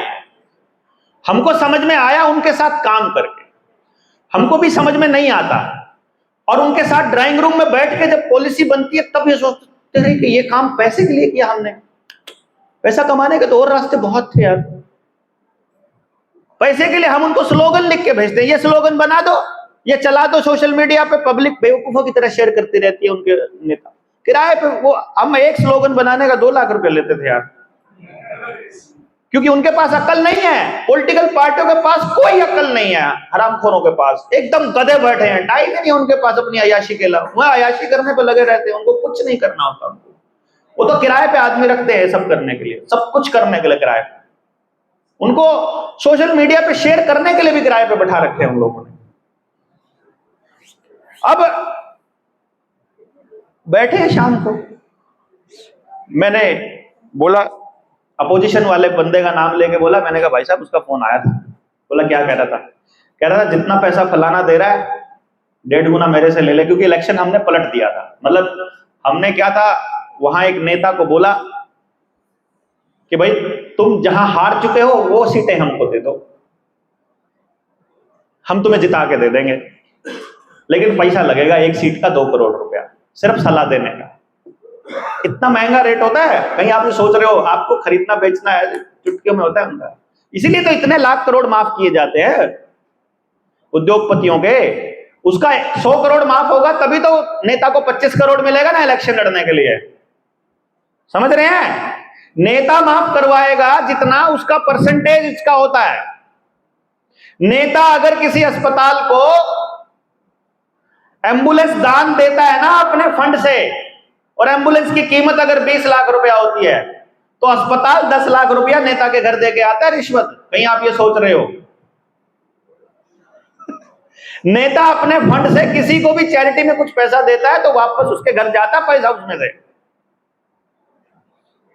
एक सिंगल पैसा बिना डील के नहीं होता है। एक सिंगल पैसे का ट्रांजैक्शन बिना डीलिंग के नहीं होता। आपकी दीवार बननी हो, आपकी सड़क बननी हो, आपकी गली बननी हो, आपका एम्बुलेंस आना हो, आपका अस्पताल बनना हो, आपकी स्कूल बनना हो, आपका कुछ भी करना हो, बिना पैसे के, बिना कमीशन के, बिना कट के नहीं होता कुछ भी। आपके टेस्ट नहीं होता यार बिना कट के अस्पताल में। जाके चले जाओ लैब टेक्नीशियन के पास, जिस डॉक्टर ने रेफर किया उसका परसेंटेज होता है। अल्ट्रासाउंड करवाना हो, ब्लड के टेस्ट करवाने हो, मूत्र के कराने हो, लैट्रिन के कराने हो, एमआरआई करानी हो, ऑपरेशन कराना हो, हर चीज में कमीशन तय है। कहीं आप ये सोचते हो आपको कितने में बेचना है इसके भी कमीशन तय है हर पॉलिटिकल पार्टी के लिए। और वहां पर शाम को बैठे हम बात कर रहे और बोले डॉक्टर साहब चक्कर ले आएंगे आप, वो जो जिसके हम काम कर रहे थे, क्योंकि हम उनका थोड़ा सा रुतबा ऐसा था कि वो थोड़े से समाज में उनका रुतबा थोड़ा इस टाइप का था, जैसे गुंडा टाइप का। आपको देखा होगा यूपी में भी जितने नेता लोग हैं बाहुबली ही, वो थोड़ा सा मतलब गुंडा कहलवाना पसंद नहीं करते, बाहुबली कहलवा लेते हैं। मतलब तो एक ही है कि नहीं? तो वो बोले जी वहां चले गए तो उठा लाएंगे। मैं कहा अया भाई जवान हो गई यार, जाट की जवान है, पक्की है। तो डॉक्टर साहब एक गल तो बताओ। मैं कहा जी पूछो भाई जी। 20-22 से कम चल जूगा, 20-22 में काम चल जाएगा। मतलब ये पंजाबी में बोला उन्होंने, 20-22 से कम चल जूगा। मैंने कहा 20-22 में तो नहीं काम चलेगा भाई साहब। फिर 20-22 लाख में क्या आता है? ओ 20-22 लाख नहीं डॉक्टर साहब, तुसी भी ना 20-22 करोड़। मैं कहा विधानसभा का चुनाव 20-22 करोड़? बोला हाँ 2 करोड़ तो थोड़े ने, मतलब हमारे थे 2 करोड़ तो रेट हमारा। फिर 20 करोड़ ऐसे लेके रखे हुए हैं, मगर 20 करोड़ का क्या करोगे? क्योंकि हमें लग रहा था कि इलेक्शन 4-5 करोड़ में जीता जाएगा बड़े आराम से। बोला ना, और जेडी बकाऊ वोट ने उन्होंने वास्ते भी तो 10-12 करोड़ चाहिए है। बकाऊ वोट, हाँ। अब वो शब्द मैं इस्तेमाल नहीं करूंगा उन गरीबों के लिए, मैं बोल ही नहीं सकता यहां से। इतना गंदा शब्द इस्तेमाल करते हैं नेता लोग, जिनको वोट के लिए पैसा देते हैं, जिनको वोट के लिए दारू देते हैं, जिनको वोट के लिए चद्दर देते हैं, जिनको वोट के लिए देते हैं, अंदर बैठकर उनको कितनी जलालत की नजरों से देखते हैं आपको अंदाजा नहीं है। और हर पॉलिटिकल पार्टी का नेता कमा, मैं कहा आप दे दोगे फिर कांग्रेसी? बोला वो अपने देंगे। ऐसा कैसे? बोला चक्कर की है कि ठेकेदार फिक्स है, गली का ठेकेदार फिक्स है, एक बोरी गली के ठेकेदार के पास पहुंच जाएगी। उसने रेट रखा हुआ है एक वोट का 5,000, कांग्रेस दे रही है 6,000, तो तुमको रेट करना पड़ेगा 7,000। बोली लगती है आदमी की, एक वोट की बोली लगती है। कहीं 1,000 का रेट है, कहीं 2,000 का रेट है, कहीं 5,000 का है। उस वाले हल्के में 5,000 का रेट था एक वोट का। तो ये ठेकेदार इस गली का है, ये ठेकेदार इस गली का है, तो जो जितने पे बोली रुक जाएगी उस गली को उस गली की वोट वहां चली जाएगी। और वो अगला भी बुरा नहीं मानता, भाई हमसे इतना नहीं दिया जाता। वो आगे से आगे देता जाएगा, वो आगे से आगे देता जाएगा, तो उस गली का रेट फिक्स हो जाएगा। और इन्होंने इसीलिए दिल्ली में झुग्गियां बसाई। यहां से बिहारियों को क्या सोचते हो, रोजगार के लिए लेके जाते हैं? अरे वहां वोट बनाने के लिए लेके जाते हैं। बिकती है इनकी सबकी वोट। वो जो गरीबों को गांव से शहर में शिफ्ट किया जाता है रोजगार के नाम पर, वो वोट का खेल है सारा, प्लानिंग के तहत होता है। चुनाव आ रहे हैं, अब की बार इतने लोग वहां शिफ्ट करने पड़ेंगे, इतना पैसा वहां लगाना पड़ेगा, पैसे देकर उनको शिफ्ट कराया जाता है, फिर उनकी वहां वोट बनाई जाती है, फिर वहां उनका इस्तेमाल किया जाता है, फिर वहां से भगा दिया जाता है, फिर दूसरी जगह पे वोट बनाई जाती है। नहीं बनती है तो बताओ। काम करने वाले अलग है और वो ऐसे खेलने वाले लोग अलग है। अब आप बता दो, क्या अगर जनता सरकार मोर्चा कोई पॉलिटिकल पार्टी बना ले, क्या हम इतना पैसा बांट पाएंगे? क्या आप हमें पैसा बांटने के लिए दान दे सकते हो? ये गंदगी फैलाने के लिए दान दे सकते हो? दे ही नहीं सकते आप। हम भी नहीं कर सकते ये काम, हमारे बस की बात भी नहीं है। बहुत कमीने लोग ये काम कर सकते हैं, हमसे नहीं होगा, और ये आपसे भी नहीं होगा, हमसे जुड़े हुए किसी आदमी से नहीं होगा। लेकिन राजनीतिक सुधार होना जरूरी है, इसके बिना भी काम नहीं चलेगा। भाग नहीं सकते समस्या से, तो फिर क्या करना पड़ेगा? फिर यह करना पड़ेगा कि जितने लोग यहां मंच पर आकर बैठकर भाषण दे रहे हैं, इनको छोड़कर अगर समाज में सच्चे आदमी नहीं है, तो भाई फिर हमें ऐसे लोगों की लड़ाई नहीं लड़नी। अगर सच्चे लोग ही नहीं है तो, और अगर आप हो तो आ जाओ। जैसे क्लर्क का पेपर देने के लिए टेस्ट होता है, वैसे आपको नेता बनाने का टेस्ट लेंगे। जो फर्स्ट आ जाएगा सारा पैसा उसके ऊपर लगाएंगे हम, लो भाई तुमको जिताएंगे, आओ बात खत्म करो। क्यों? अब हमने एक प्लान किया, आप बताना ये गलत है कि सही है, आप हम इसमें मॉडिफाई कर लेंगे, ऐसा नहीं है कि पक्का है, लेकिन क्योंकि हमने फुल प्रूफ प्लान बनाना है। हम कहते हैं कि ये नेताओं के चमचे हैं, पार्टियों के लोग हैं, हमको जनता का प्रतिनिधि चाहिए। जनता का प्रतिनिधि जनता चुनेगी ना, तो जनता कैसे चुनेगी? जनता चुनने का तरीका यह होगा, हम जब हर घर तक पहुंच चुके होंगे। ये उसके बिना संभव नहीं होगा, मैं बता रहा हूं। इसीलिए 300 आदमियों की टीम में काम करना, हर घर तक जाना जरूरी है। एक जगह एक्सपेरिमेंट कर लिया तो आप अगले 2-4 साल में अपने, क्योंकि हमको भी 3 साल भोंकते हुए हो चुके हैं भैया, 3.5 साल हो चुके हैं आज के टाइम पर। 22 जनवरी 2022 को मोर्चा बना था, और 2022 में मोर्चा बना था, मैंने भौंकना 2016 में शुरू किया था। आज 9 साल मुझे इन्हीं मुद्दों पर बोलते हुए हो गया है। 9 साल, तो मैं 9 साल सब्र किया है। आज अगर क्रांति करने चलो, आज अगर समाज बदलने की बात करो, तो कम से कम 9 साल की शांति तो रख लेना। कम से कम ये तो सोच के चलना कि मैंने जहां जिन लोगों से बात करी, उनमें से इतने लोग तो अच्छे निकल ही आए, इतने लोग तो लड़ने वाले हैं ही, और अपनी अपनी जगह पर बहुत लड़ाके लोग लड़ रहे हैं। उनको यकीन नहीं है कि ये मोर्चे वाले लोग धोखेबाज नहीं निकलेंगे, उनको ये भरोसा ही नहीं है कि उनको लगता है ये भी साले ऐसे ही निकलेंगे। कोई दिक्कत नहीं है, वो सोचें, जब यकीन हो जाए तब देखना सैलाब आएगा, जबरदस्त सैलाब आएगा। एकदम एक से एक योद्धा बैठा है जो सच की लड़ाई के लिए अपना सर्वस्व बलिदान करने के लिए बैठा है, और हमको यकीन है इस भारत माता पर कि क्रांतिवीरों की कमी नहीं है। यहां एक जाएगा 100 पैदा होंगे, टेंशन नहीं। राजीव भाई गए, कितने राजीववादी खड़े हुए, वो तो रास्ता नहीं मिला, कोई पता नहीं था करना क्या है, और हम बाई चांस की बात है कि हम इन राजनीतिक कुत्तों के बीच से घूम के आ गए। हमको इन सबको देख लिया, हमने देख लिया कांग्रेस कैसे काम करती है, बीजेपी कैसे करती है, मुलायम कैसे करता है, हमारे चौटालाज कैसे करते हैं, घोटालाज कैसे करते हैं, हुड्डा कैसे पुड्डा कैसे, हमने सबका देख लिया।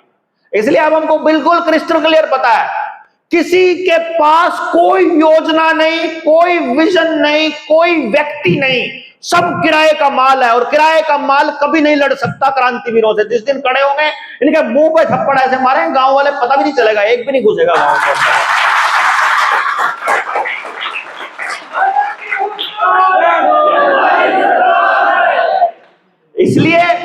हमने सोचा कि जगाते हैं पहले, फिर देखेंगे सोल्यूशन तो फिर खेल लेंगे, क्या दिक्कत है। सोल्यूशन एक आदमी के बस का बात ही नहीं है यार। काम भाई को मेरे से काय सोल्यूशन पूछते हो? अगर आप समाधान का हिस्सा नहीं हो तो आप ही प्रॉब्लम हो, पहले अपने आप को तो सुधार लो। अब वहां हमने कहा एक काम कर लेते हैं, एक गांव को हम कॉल देंगे। जब हमारे हर गांव में जब साथी तैयार हो चुके होंगे तो हम हर गांव में कॉल देंगे। हमको हर गांव से 5 एमएलए चाहिए, 5 एमएलए एक गांव से। कौन कौन? एक ओबीसी, एक महिला, एक एससी और एक दो जर्नल। जर्नल की जनसंख्या ज्यादा है तो 2 जर्नल, एससी की ज्यादा है तो 2 एससी। समझ गए ना? मतलब जिसकी ज्यादा जनसंख्या है गांव में उनके 2 प्रतिनिधि। वो कौन होंगे, वो कैसे होंगे? वो ऐसे होंगे, हर व्यक्ति अपने घर का सबसे अच्छा आदमी नॉमिनेट करेगा। घर में 3 लोग हैं अगर वोटर, तीनों को पता है हम में से सबसे बढ़िया आदमी कौन है और सबको पता है सबसे कमीना कौन है। क्यों जी? एक घर में एक चौधरी गुंडा टाइप का सबको दबा के अपना नाम नॉमिनेट करवा सकता है, लेकिन जब वो सारे घर वाले गली में बैठेंगे तो सारे गुंडे होंगे ये तय नहीं है। उनमें एक अच्छा आदमी पक्का मिलेगा। गली गुंडों को तय नहीं करेगी।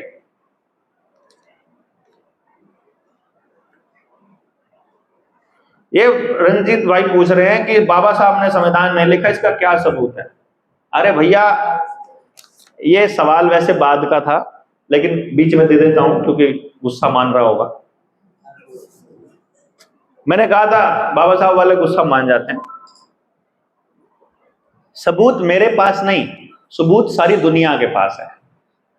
संविधान उठा करके इधर रख लो, गवर्नमेंट ऑफ इंडिया एक्ट 1935 इधर रख लो और दोनों में देख लो क्या फर्क है। और अगर बाबा साहब के बनाए हुए को संविधान बोलते हो तो फिर वो फिक्स होना चाहिए। क्यों फिक्स होना चाहिए ना? लेकिन उसमें तो अमेंडमेंट हो चुकी है, 1000 से ज्यादा अमेंडमेंट हो चुकी होंगी।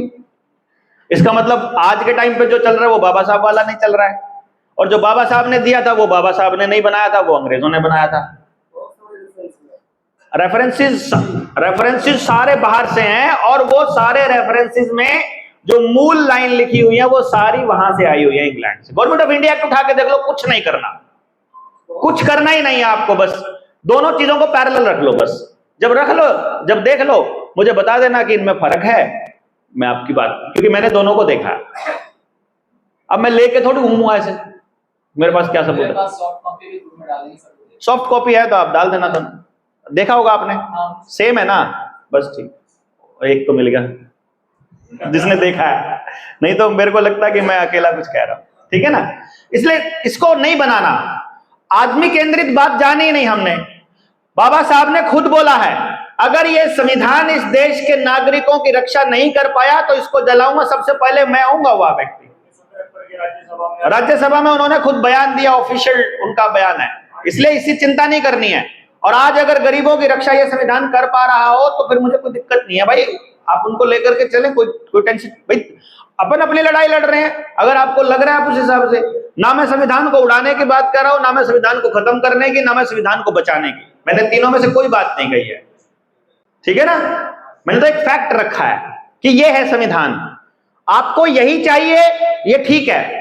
संविधान रखेंगे अंग्रेज अपने हिसाब से देश को चलाने के लिए, हमको अपना गांव चलाना है। गांव का संविधान बनेगा परमात्मा के आदेश से, वहां के संविधान के हिसाब से, बात खत्म।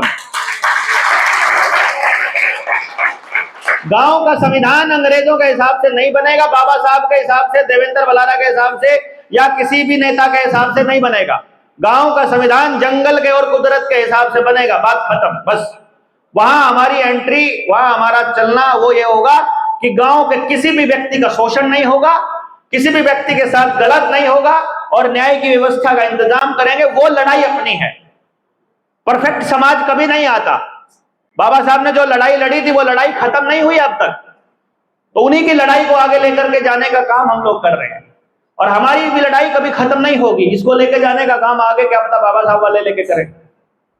ये कौन करेगा? आई डोंट नो किसकी लड़ाई कौन लड़ रहा है, ये बिल्कुल है। लेकिन हम क्या कर रहे हैं? मानवता की लड़ाई, इंसानियत की लड़ाई, जीव जंतु की लड़ाई, धरती माता बचाने की लड़ाई।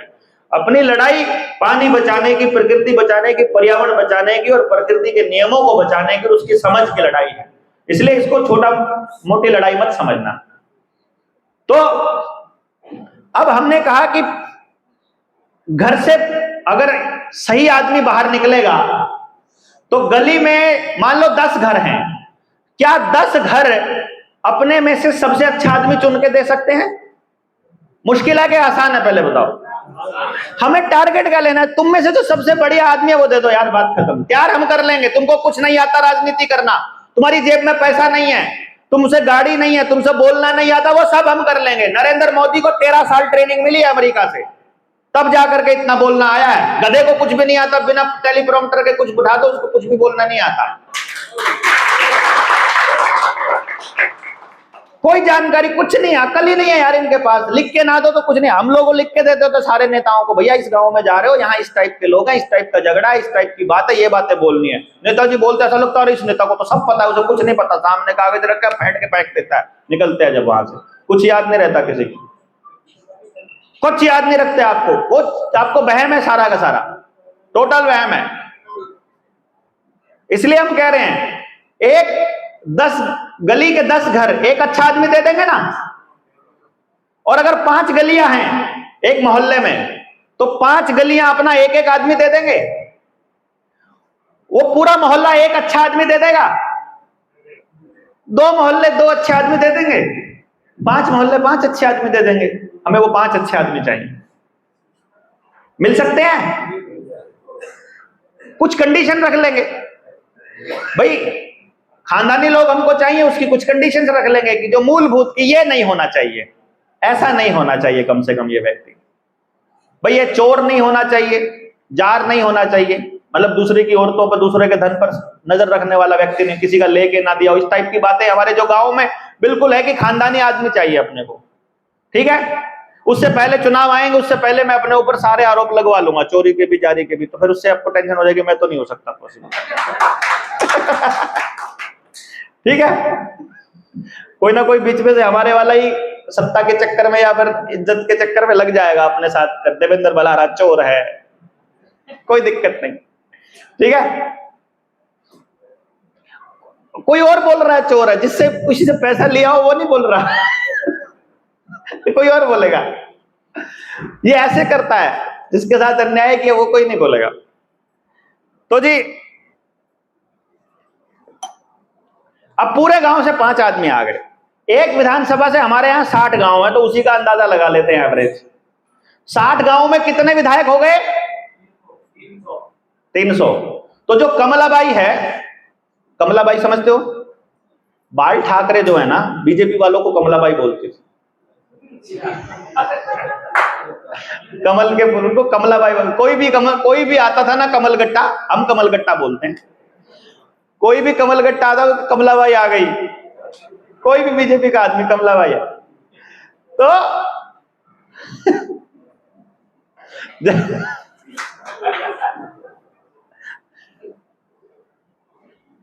मैं क्या बोल रहा था, कहां जा रहे थे?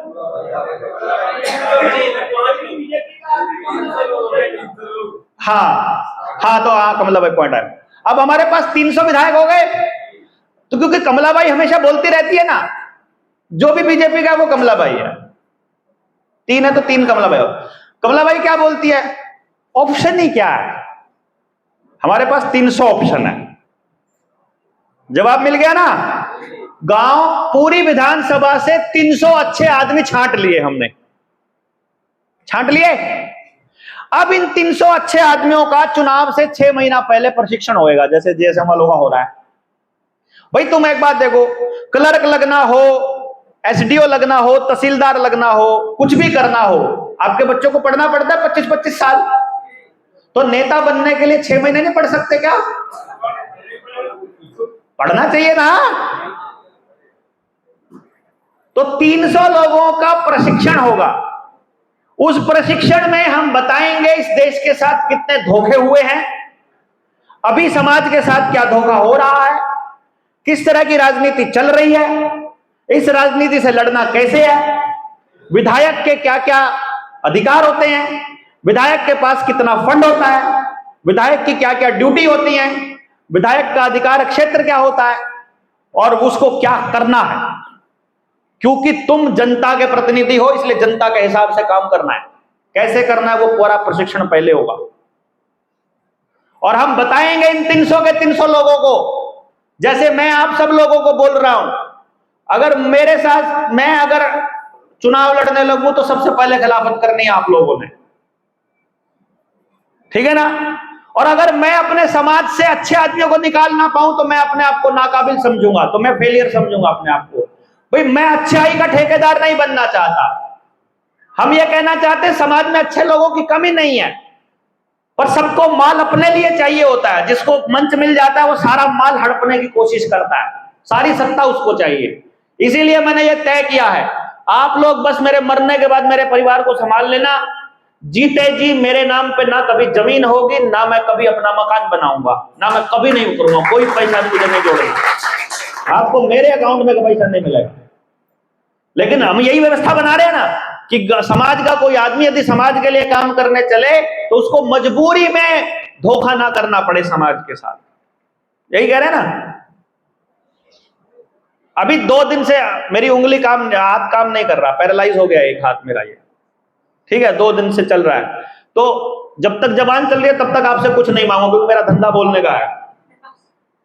जबान चली जाए उस दिन समाज को आगे आना पड़ेगा। इसलिए मैं ये कह रहा हूं कि आपको अच्छे लोग निकालने हैं खाली, बाकी ट्रेनिंग का काम, आगे लेके जाने का काम, उसका पूरा ब्लूप्रिंट अपने पास तैयार है। सारा सिलेबस तैयार है कि करवाना क्या है एमएलए से। अब की बार एमएलए अपनी मर्जी से करते हैं ना, हम बताएंगे। गांव के वो 5 आदमी, उनकी पावर एमएलए की पावर होगी। वो जब कहेंगे वो एमएलए होगा बेसिकली। उसको हम ये कहेंगे कि भैया तुमको ट्रेंड कर दिया 300 लोगों को, अब तुम्हारे 300 में से कोई एक तो बनेगा एमएलए। उन्हीं 300 में से एक बनेगा एमएलए का पर्सनल असिस्टेंट, उन्हीं तीनों में से एक बनेगा पॉलिटिकल एडवाइजर, उन्हीं 300 में से। उन्हीं 300 में से एक बनेगा इनका मीडिया एडवाइजर, और उन्हीं में से एक का कंप्यूटर या उसका दफ्तर संभालेगा। यानी कि 5 के 5 लोग इस पूरे आइडिया को समझते हैं कि तुम नौकर हो समाज के। 5 के 5 काम करने वाले समझते हैं। बाकी रह गए कितने? 295। ये 5 कौन होंगे वो मैंने आपको बता ही दिया। हम रास्ता निकाल लेंगे, पर्ची फेंकनी है कि भाषण प्रतियोगिता करवानी है। आप कहते हो ना ये भाषण बहुत अच्छा देता है, इसको नेता होना चाहिए, तो भाषण प्रतियोगिता करा लेंगे। आप कहते हो कि अच्छा आदमी ज्यादा है तो अच्छाई का कंपटीशन करा लेंगे। आप कहते हो कि इंटेलिजेंट चाहिए तो पेपर दिलवा देंगे। तो आपको जैसा चाहिए वैसा दे देंगे, क्या दिक्कत है उनमें से छांट के। आपको कमीना चाहिए, कमीनेपन का टेस्ट करा लेंगे। भाई अभी तो आपको, अभी आप क्या चुन रहे हो? यही चुन रहे हो ना, कमीना, लुच्चा, गुंडा, बदमाश, बाहुबली, पैसे वाला, अमीर, चाहे कितना ही कमीना, बलात्कारी, ऐसे लोग हैं ना अभी तो सारे के सारे बैठे हैं। वही तो चुन रहे हो। आपको वैसा चाहिए तो वैसा ढूंढ लेंगे कोई ना कोई। बताएंगे भाई हमारे इन 300 में नहीं है, कोई 2-4 बलात्कारी चाहिए, वो चाहिए हमारे समाज को, बुला देंगे। एक बात बताइए, आपने ये बातें खुद किया कि जो एमएलए एमपी बन चुका है, जो हजारों करोड़ रुपया लूट किया, तो वहां उनको पैसे कर देगा, लूट कर देगा। आप लोग जाएंगे। बैठ जाओ चाचा, बैठ जाओ, बताता हूँ, बैठ जाओ, बता रहा हूँ। अभी सुनिए, इन्होंने सवाल, हालांकि ये बीच का सवाल नहीं था, ये उनका सवाल है जो लड़ने के लिए फाइटर आएंगे, या पहले लेवल के आदमी हो, नर्सरी क्लास के बच्चों, अभी जेएसएम की पहली ट्रेनिंग में आए हो। सवाल का जवाब हर एक का है, और इसका सवाल का जवाब अगर गलत है तो बताना मुझे। ये कह रहे हैं कि एक एमएलए 1000 करोड़ रुपए कमा चुका है, और वो हर घर को 1000 या 1-1 करोड़ रुपया भी देने लग जाए, या वोट के हिसाब से वो खरीदने लग जाए। अरे मैं तो कह रहा हूं सारे के सारे पैसे देने लग जाओ।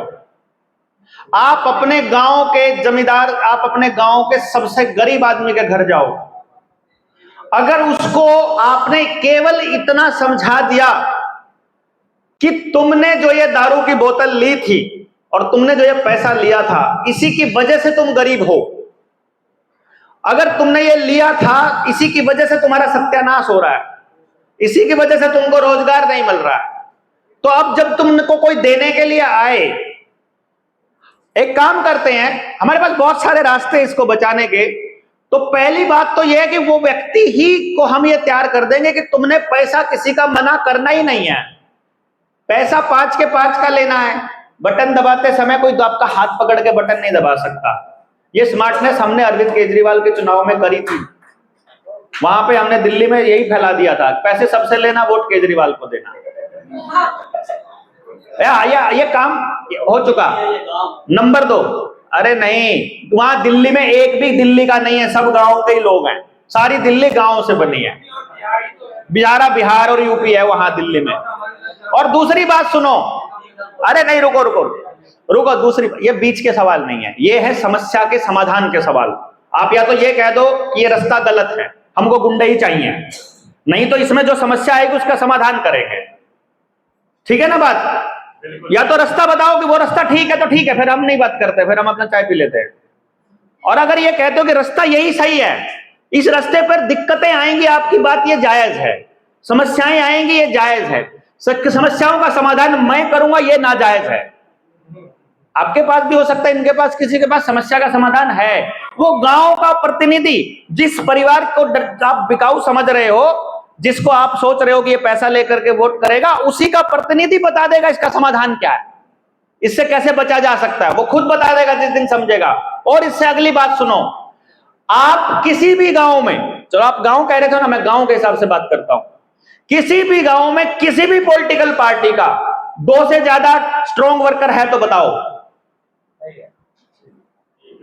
एक ही है वैसे, एक कोई पाल के रखता है, वो उसी को बुलाता है, उसी को फोन करता है, उसी को बोलता है। बाकी लोग तो नेताजी से मिलने के चक्कर में उसके पीछे लगे रहते हैं, उसकी गाड़ी में बैठते रहते हैं, नेताजी से फोटो खिंचाने के चक्कर में रहते हैं। नेताजी उनको पूछता नहीं है कुत्ते से ज्यादा कुछ भी, वो एक को भी पालतू कुत्ता ही समझता है, उसको भी वोट ही देता है वो। ठीक है ना? हमारी तरह कोई नहीं है नेता, हम ऐसे नेता हैं जो उल्टा लेते हैं आपसे, दान दो भैया, हमारे पास कुछ नहीं है, हम आपको दे नहीं सकते कुछ भी, ऐसा कोई नेता नहीं है। वो पाल के रखता है गांव से सिर्फ एक आदमी को। हमारे पास कितने आदमी हैं? 5 नहीं है। जब ये मिशन चालू करेंगे, एक गांव में 50 आदमी कम से कम होंगे हमारे साथ खड़े होने वाले। कहीं आप ये सोच रहे हो? अभी केवल एक आदमी है नेता का, और वो सारे भी मिल जाएंगे ना तो भी अपनी क्योंकि उनके अंदर उन्होंने पैसा खाया है, वो लोगों को अपना बूथ लगाने का भी पैसा मिलता है, और हमारा आदमी अपनी जान की बाजी लगाकर बूथ लगाएगा। आंख में आंख डालकर बोलने वाले आदमियों से किराए का आदमी नहीं लड़ सकता, ये फैक्ट है भाई साहब, जान की बाजी लड़ाने वालों से नहीं लड़ सकता। इसीलिए उस अलग मुद्दा है, नहीं तो कंट्रोवर्सी हो जाएगी, ज्यादा कंट्रोवर्सी का भी समय नहीं है, कंट्रोवर्सी का आगे समय आएगा, मैं बहुत सारी उल्टी सीधी बोलूंगा। हाँ, ये अभी मुद्दे बहुत है। लिख के दे दो। अभी मैं फिर कह रहा हूं यार, मेरा तुम सारा ट्यूनिंग खराब कर दोगे।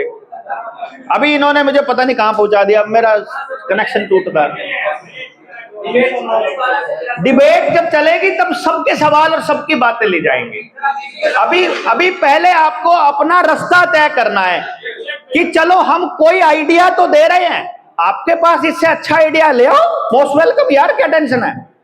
टारगेट एक है, हमें अच्छा आदमी निकालना है, हमें ईमानदार आदमी निकालना है, हमें ट्रेंड आदमी निकालना है, हमें काम करने वाला आदमी निकालना है, हमें व्यवस्था निकालनी है कि एमएलए की गर्दन पर हाथ कैसे रखे 24 घंटे।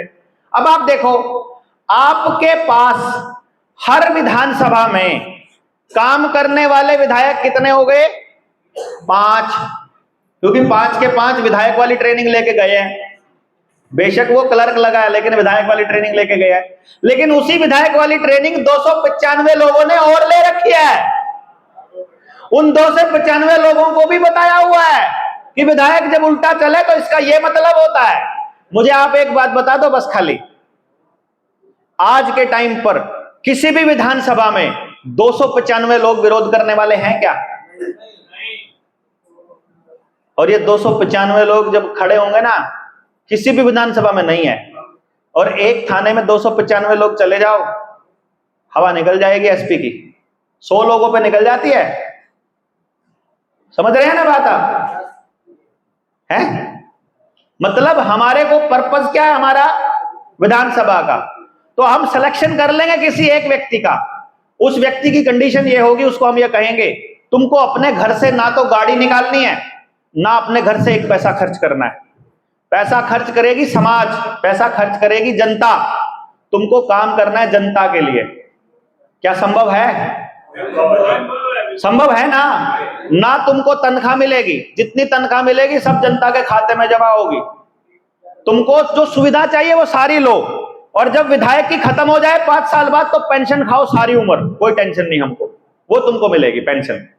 काम करने का पैसा, क्योंकि विधायक के पास यदि जनता जाने लग जाए ना, उसकी तनख्वाह में उसके चाय पानी का भी खर्चा नहीं निकलता है। बहुत थोड़े पैसे हैं, कहीं आपको लगता हो विधायक या सांसद को ज्यादा पैसा मिलता है, उनको ज्यादा नहीं मिलता है। जब देश की जनता जाने लगेगी तो उसके वहां भीड़ इतनी लगेगी, हम कहेंगे तुम्हारा खर्चा भी हम चलाएंगे, तुम टेंशन ना लो, तुम अपना काम करो, खाली तुमको जिस काम के लिए भेजा गया है। यदि हम हरियाणा के अंदर हर गांव में पहुंच गए और हर गांव में अपना संदेश चला गया, हर गांव में चला गया, तो हर गांव से अगर 5 लोग आ गए तो 700 लोग, 7000 गांव हैं, 5 गांव की कैलकुलेशन करेंगे तो 35,000 राजनीतिक कार्यकर्ता किसी भी पॉलिटिकल पार्टी के पास नहीं है, जिनको बदले में राजनीति नहीं करनी चाहिए। और जो अलग कार्यकर्ता है वो अलग है अपने, समझ गए? जो हमारे वाले, हमको राजनीति नहीं करनी, हमको राजनीति करनी सिखानी है जनता को। हमें जनता को बताना है कि तुम्हारा बेवकूफ कैसे खींचा जाता है।